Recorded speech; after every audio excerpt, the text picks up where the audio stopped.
Welcome to Penrose Learning, where we make understanding easy. In this video, I will explain how to play sparks on guitar. First, ensure your guitar is in standard tuning, E-A-D-G-B. Next, you'll need to place a capo on the 3rd fret. This will shift the key and make the chord shapes much easier to play. We'll be using open chord shapes that sound beautiful with the capo. Get ready to learn the foundational elements of this lovely acoustic piece. Now, let's dive into the main chord progression.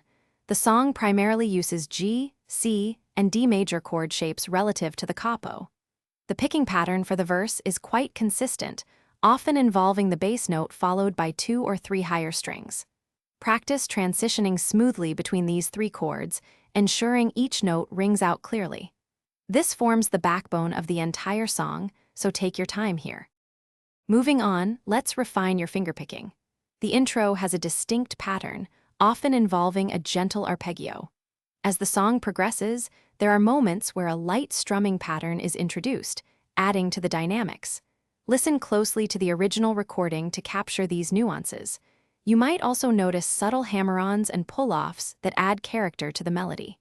These small details truly bring the song to life. Finally, let's talk about practice and performance. Start by practicing very slowly with a metronome to ensure your timing is precise.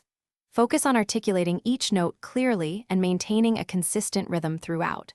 Once you feel comfortable, try playing along with the original recording. This will help you internalize the song's feel and dynamics. With consistent practice, you'll be playing sparks beautifully in no time. Thanks for watching. If this was helpful, leave a like and consider subscribing. See you next time.